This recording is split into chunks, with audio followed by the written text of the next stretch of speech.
We must raise the minimum wage. He's right, we must. Actually, minimum wage laws aren't as benevolent as you might think. Let me guess. You're one of those people who thinks minimum wage increases increase unemployment. Not only does a minimum wage in general reduce employment, it can be argued that it was actually initially developed to do so. In fact, early 20th century socialist thought leader Sidney Webb wrote an article entitled The Economic Theory of a Legal Minimum Wage, in which he described married women, the disabled, and other, quote, invalids, unquote, as parasites who were taking work from able-bodied men. See, it was understood by many early on that minimum wage laws were there to price the less fit out of the marketplace. As a result, minimum wage laws were adopted early on by white racists to push ethnic minorities and immigrants out of the job. A Harvard professor of that era referred approvingly to Australia's minimum wage law as a means to protect the white Australian standard of living from the invidious competition of the colored races, particularly the Chinese.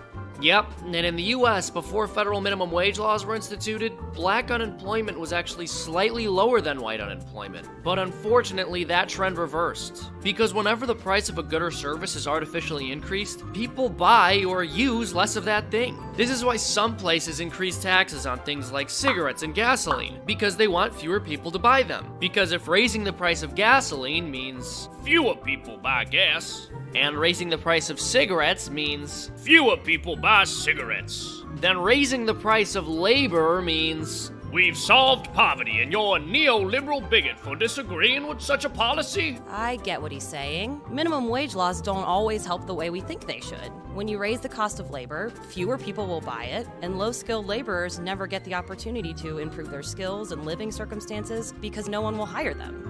Nonsense! How else are we supposed to help the poor survive when it's so hard to make ends meet? Well, you could stop taking 20% of their income through taxation. Besides that, big businesses make so much money, and they can't even pay their workers? Why not just force them to hire people? Well, because most businesses in this country are small businesses, and no, they can't afford minimum wage increases. And if you shut them down because of that, they never grow to the point where they can afford to pay anyone a full-time salary. I mean, you should understand this. Don't you run a political campaign? How much do you pay your workers? Oh, they're unpaid interns.